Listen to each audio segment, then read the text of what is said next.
Bien, Entre Ríos, noticias.ar, nos encontramos junto a la doctora Verónica Mulone, victoriense, y actual directora general de Asuntos Jurídicos del Ministerio de Seguridad y Justicia de nuestra provincia. Verónica, buenas tardes y gracias por atendernos. Buenas tardes, gracias a vos. Verónica, más allá de lo que es tu recorrido dentro del derecho, tanto en la ciudad de Rosario como en Paraná, claramente tu nombre ha cobrado mucha trascendencia desde hace un par de años atrás, ya que presidiste el jury de enjuiciamiento a la ex subprocuradora de la provincia, doctora Cecilia Goyeneche, la doctora Cecilia Goyeneche, que fue quien coordinó los fiscales en aquella causa que finaliza, entre comillas, digamos, el pasado 19 de noviembre, cuando el ex gobernador Sergio Uribarri fuera detenido. Pero, como lo hablábamos fuera de micrófono, primero es interesante poner en autos la situación y también hablarle al común denominador de la gente. ¿Qué es un jury de enjuiciamiento? El jurado de enjuiciamiento es un órgano que está en la Constitución. Es un órgano de control, que es un órgano invisibilizado. Yo creo que casi nadie sabía, ni siquiera los abogados, lo que era el jurado, hasta que tomó, como bien dijiste vos, una trascendencia y se habló de él a raíz de este último juicio. Está formado por distintos sectores, está formado por el Poder Judicial, un representante de la Cámara de Senadores, un representante de la Cámara de Diputados, 2 representantes del Colegio de Abogados y debería designarse 2 representantes de las ONG, porque así lo dice la Constitución, pero en la práctica aún no se ha reglamentado esa designación. Vos lo presidís al jurado de enjuiciamiento por el Colegio de Abogados. Yo llego en representación del Colegio de la Abogacía porque pertenezco a la lista roja. La lista roja es una de las listas que compiten y en realidad ahí no se fue a una elección, sino que se hizo un acuerdo. Un representante por cada lista. El ciudadano puede ir a este órgano a hacer una denuncia con seriedad, ¿no es cierto? Lo que se está buscando, incluso el Colegio de la Abogacía está trabajando para eso, para que la gente, el ciudadano, comprenda en qué consiste y cuando considere, con seriedad por supuesto, porque no se trata de hacer cualquier denuncia, de que ha habido alguno de los incumplimientos que la misma ley establece, puede hacer esa denuncia y se pueda juzgar esa conducta. En ese proceso hay 2 partes. Una parte donde se dice si se va a abrir o no, si se encuentra seriedad en esa denuncia. Bien. Y otra que es donde se juzga, una vez que se decidió abrir la causa. Goyeneche tuvo una primera etapa donde quien dijo acá no hay ninguna causa para abrir el juicio fue el representante del Colegio de la Abogacía, el doctor Luis Campo, que no encontró ni siquiera razón para que se abra el proceso. Bien. Pero el resto no solamente lo abrió, sino que la suspendió y decidió que el fiscal no fuera quien acusara, quien tomara el rol de acusador, sino que decidió que lo fuera un juez ad hoc. Y se la juzgó.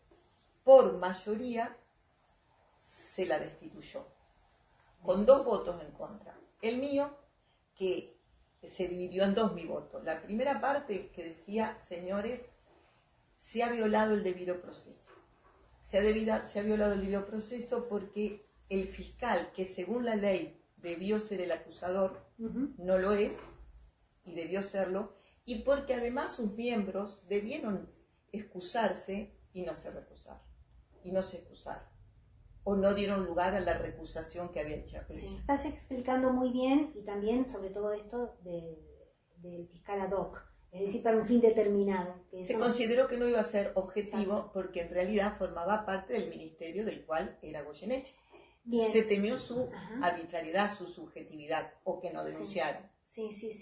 Si hay algo que te caracterizó a vos por esos días, Verónica, justamente vos fuiste una de las voces disidentes. Yo creo que estuve a favor de lo que dice la ley. Es decir, la ley para todo ciudadano, Goyeneche o no Goyeneche, establece en tal circunstancia cómo va a ser juzgada esa persona, quién va a ser el órgano que va a acusar, cómo va a estar integrado el juzgado, cómo va a ser y eso es el debido proceso, y eso es la primera parte de mi voto, que es lo que ha dicho la Corte. porque la otra parte, como yo te dije, una parte es el procedimiento y otra parte son los hechos que había que juzgar. Sí. Si ella se debió excusar, no se debió excusar. Esa parte, digamos, esa es la cuestión fáctica, la Corte no se mete en eso. La Corte queda en decir se ha violado el debido proceso. Bien. ¿Por qué no lo hace la Corte?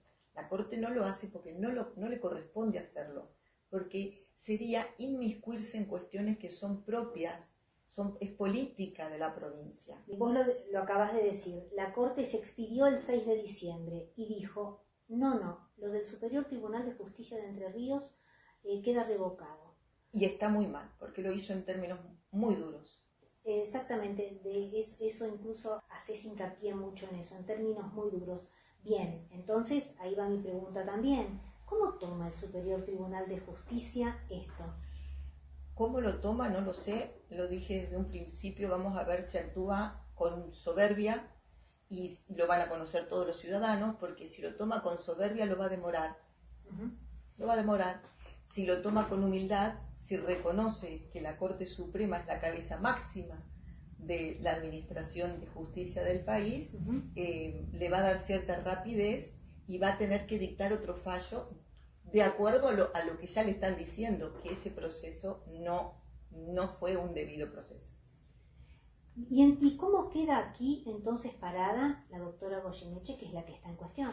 Y Goyeneche quedará esperando este fallo, si lo hacen en tiempo, si lo demoran o no, del Superior Tribunal de Justicia. Y hay muchas cosas que todavía, como nunca ocurrió esto, no están dichas, que son los términos en los que se va a expedir el Superior Tribunal. Si el Superior Tribunal va a decir algo más respecto a cómo consideran ellos que debe seguir el caso en relación al jurado de enjuiciamiento, o se van a limitar a decir esto, dejando como un vacío, eso no lo sabemos. Digo, uno se pregunta, ¿todo vuelve a foja cero? Bueno, esa es la gran pregunta, y yo creo que nadie tiene la respuesta, no la tienen. Los defensores de Goyeneche, por supuesto que van a decir que vuelve, que se terminó, que la doctora Goyeneche tiene que ser restituida en forma inmediata. Ellos, quisiera ser bien clara, ellos invocan un artículo de la ley.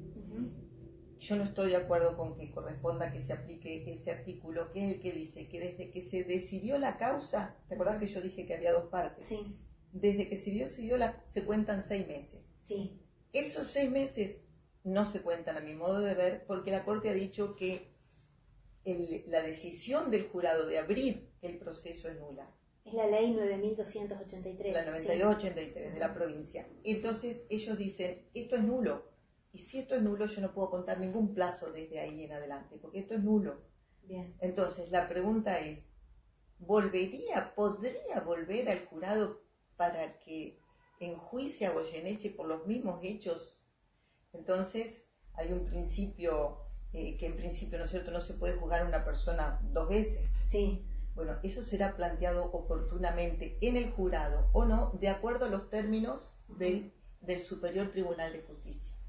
Yo te escucho, Verónica, entonces digo, si la apertura estuvo mal, la suspensión estuvo mal. Ha sido declarado nulo. Claro. La Corte ha dicho que estaba mal. Y la Corte dijo, no solamente por eso redividí. Una, porque el fiscal, que es el que está previsto en la 9283, no era el doctor Schuster, que ha fallecido, no era ese profesional libre que estaba en el listado de jueces ad hoc.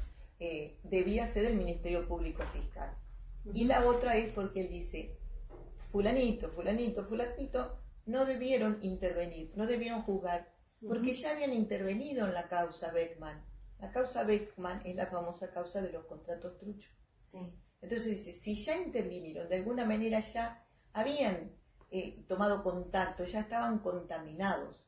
Bien. No podían juzgar nuevamente no porque no la habían juzgado, pero debieron tomar distancia. Cuando yo voto el tema de las recusaciones y digo, realmente debe hacerse lugar a estas recusaciones, yo digo que cuando de la cercanía, yo hablaba de la cercanía, si cuando vos vas a juzgar a una persona, por alguna razón tenés cercanía con el tema, tenés que excusarte. Y ahí, acá me parece algo importante decir, porque entonces los que consideran que Goyeneche debió ser destituida, porque debió ella excusarse Sí. en el tema, no tienen en cuenta que el deber de objetividad, de distancia, es mayor en quien juzga que en el fiscal. El fiscal, la objetividad del fiscal, su objetividad, si debió o no excusarse, se analiza desde qué efecto tuvo en la investigación. Pero yo querría no hablar de eso porque en realidad a vos te interesa el fallo de la Corte y la Corte no entró a hablar de los hechos. Sí, pero antes de eso, ya que trajiste a colación esto que estás comentando, vos hablas de palabras de cercanía, hablas de objetividad, hablas incluso de no tener cuestiones con lo que se está tratando. Digo, vos tuviste un momento cuando estaban en pleno juicio, en pleno jury de enjuiciamiento con el doctor Spaldone. Justamente, y esto tiene que ver con el ex ministro hijo de doctora Goyeneche. Investigado por la fiscalía. Yo realmente aprovecho la oportunidad para aclarar, no tuve nunca un problema con él porque él conmigo siempre fue muy correcto y muy respetuoso. Es violento decirle a una persona, a mí me parece que usted realmente no tiene que estar jugando. Es violento estar cuando el resto considera que sí. Esa es la violencia, es decir, no tengo nada para decir que el doctor Spaldone fuera violento conmigo en forma personal. La situación era violenta. Exacto. Porque además había como una onda de decir, votemos todos igual. Entonces, cuando personas como yo, que yo no he estado en política, yo venía de la profesión libre, siempre ejercí la profesión libre. Sí.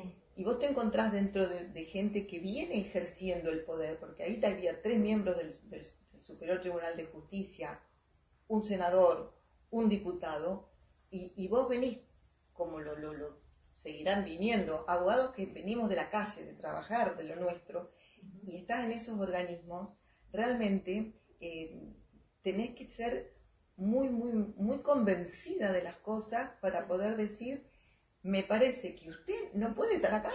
Exacto. No debería estar acá. Totalmente. Es un escenario intenso. No, después también aquella vez que dije, cuando me reprocharon mucho, fueron 3 miembros nada más, no fueron todos, que me dijeron cómo yo no los salía a defender, cuando ellos fueron escrachados con imágenes. No sé si vos te acordás, que se salieron imágenes de los que habían votado a favor de la destitución. Entonces me hicieron, eso sí, ahí fue un momento muy, muy, muy feo, de cómo yo no había salido a hacer una defensa. Yo realmente en el momento pensé, no tengo por qué defender. Vos votás y tenés que asumir las consecuencias que tiene tu voto. Claro. A favor o en contra, tenés que asumirlo. Después pensé, tal vez,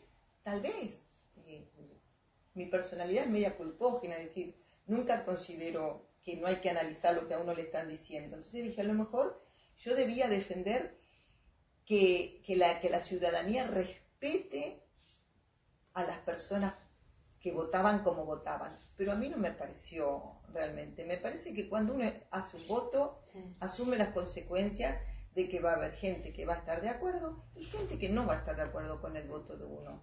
Sí. Es así. Bueno, entonces, como para poder sellar este tema, la Corte Suprema el 6 de diciembre dijo esto: se revoca lo que dictaminó el Superior Tribunal de Justicia de Entre Ríos. Bueno, ¿cómo sigue esto para sellar este tema? Porque Goyeneche, una vez que tiene la decisión del jurado de enjuiciamiento, va a la justicia. Ya había ido antes, al principio, presentando un amparo, diciéndoles que el proceso no estaba llevándose como debía. Sí. Hubo una jueza de primera instancia, Elena Albornoz, que dijo, efectivamente, esto está mal. O sea, dio la oportunidad para que dentro del Poder Judicial de la provincia se corrigiera. Pero ¿qué pasó? Se apeló, el fiscal Rodríguez Signes apeló ese fallo y rápidamente, porque muy rápidamente, se formó un tribunal que revocó el fallo de Elena Albornoz. De lo contrario, ahí, esto que es donde estamos hoy, no hubiéramos estado. De lo contrario, nunca hubiese llegado a la Corte Suprema. Nunca hubiera llegado a la Corte. Porque la doctora Goyeneche llega a la Corte Suprema de Justicia a través de un recurso de queja. Espérame, porque yo quiero Hablemos de esa diferencia. Por eso hago la mano así como diciendo, eso fue el intento de Goyeneche con el amparo, sí. Pero cuando ya siguió el juicio y el jurado se expide, ella ya no tiene que ir a un amparo ni nada, sino que va arriba, al superior tribunal, y presenta un recurso extraordinario, que es lo que la pregunta que vos hiciste en un momento. Exacto. El recurso extraordinario. En el recurso extraordinario de inconstitucionalidad le dicen que no, en el recurso extraordinario le dicen que no, y entonces ella dice, yo me quiero ir a la Corte Suprema de Justicia. Bien. Y el superior le dice no, se lo rechaza. Eso es la queja. Bien. Como digo yo cuando he dicho la queja, lo dice su palabra. Ella fue a quejarse a la Corte, decirle, no me permiten que yo llegue a ustedes. Bien. Esa es la queja. Y la queja ahí resuelve todo lo que resolvió. Bien.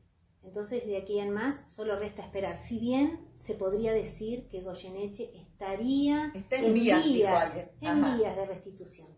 El superior no va a poder decir otra cosa que lo que dijo la Corte. Lo único que queda en duda es cómo sigue en relación al jurado, si realmente debería volver al jurado para que tenga la última palabra como órgano independiente que es, o si el superior se va a expedir de tal manera y con tanta claridad que se termina todo allí. Perfecto. Bien, Verónica, ¿qué te dejó a vos esto, participar, presidir semejante jury de enjuiciamiento, sobre todo que cobró tanta grandilocuencia? Uno leía las notas, incluso de medios capitalinos, cuando mencionaban jury de enjuiciamiento, obviamente los nombraban a ustedes 7, y bueno, o algunos hacían hincapié, la doctora Verónica Mulone, representando al Colegio de Abogados, que no se dedica a la política, por ejemplo. Digo, ¿qué te dejó? Nueva, dijeron algo, una expresión así, es nueva. Bueno, no, para mí fue una ¿qué te pasó a vos con esa experiencia? Para mí fue una experiencia personal muy linda, que se la agradecí a quienes me propusieron, se lo he agradecido siempre. Me dejó un gran compromiso en mejorar el jurado de enjuiciamiento. El jurado de enjuiciamiento es un organismo que ha actuado bien hasta ahora, en el sentido de que quienes lo conformaron han puesto compromiso, seriedad, pero no tiene nada, no tiene normas respecto a muchísimas cosas que debería tener, de qué pasa, por ejemplo, que es lo que me pasó a mí, qué pasa cuando no concurren a las citaciones. La ley dice que se van a multar los integrantes que no van. ¿Vos te imaginás que yo como presidente voy a multar a un miembro del superior tribunal porque no concurra o no quiera o no me den quórum? Entonces me pasó que no me dieron quórum en uno de los temas que yo quería tratar. Entonces me parece que hay mucho para hacer. Otro tema que me interesa, por ejemplo, es cuál es el perfil del abogado que tiene que elegirse para que vaya al jurado.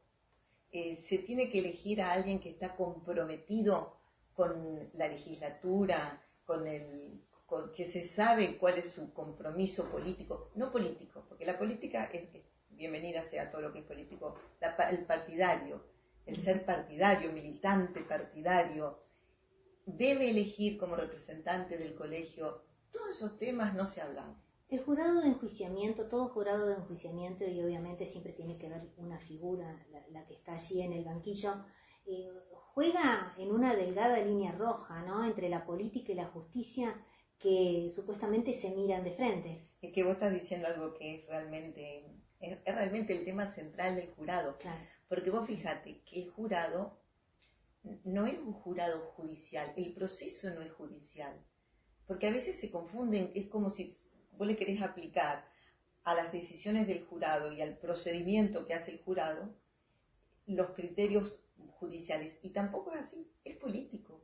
El jurado de enjuiciamiento es político, es decir, no está regido como por el deber ser, por el debido proceso, como lo que no sé si soy claro. Sí, perfecto. Es un órgano esencialmente político. Lo que la Corte le ha dicho, y que es lo que debe seguir, es, si bien es político, el proceso debe ser serio, debe tener la persona denunciada la posibilidad de defenderse y saber cómo se va a desarrollar ese proceso. Para mí, incluye a quién va a acusar, que en este caso fue lo que se estuvo cuestionado.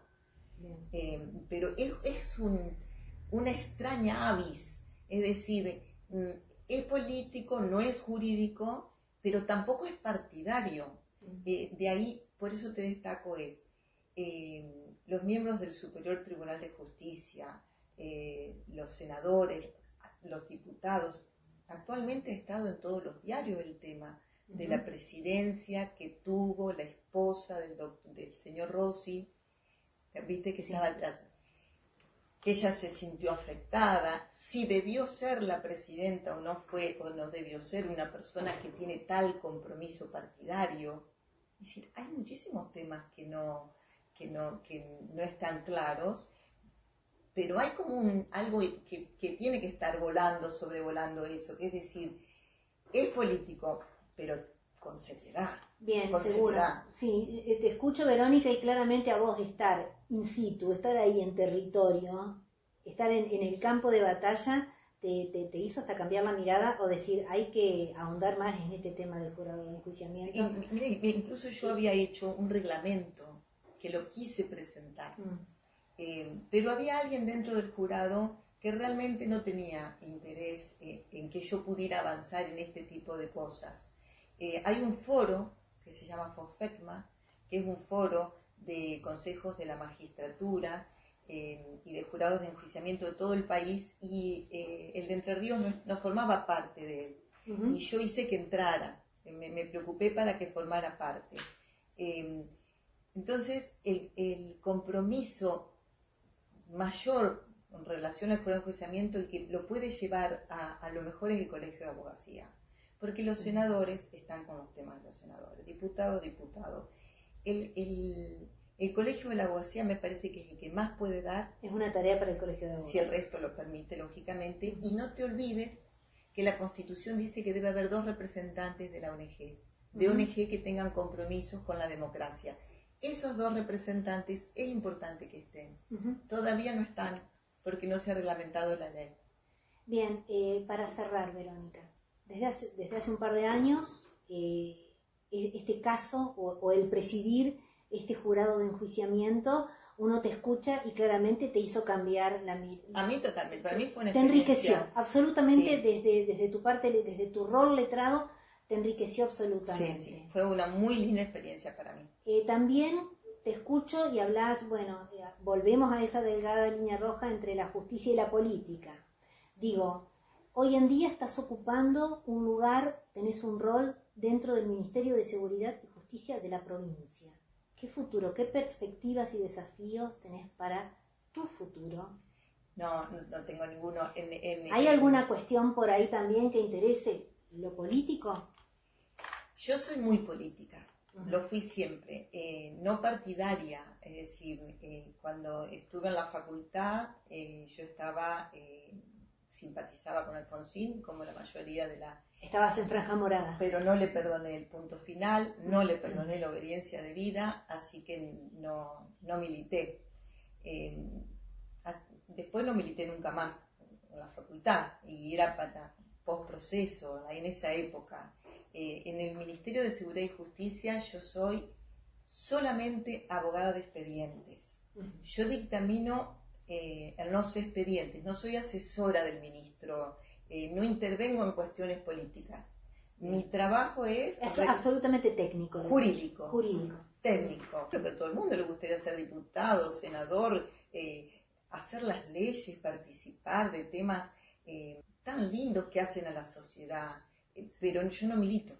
No milito en ningún partido. Claro, vos ves a la sociedad desde la construcción, desde tu lugar. Desde la ideología, desde la democracia, desde lograr la participación.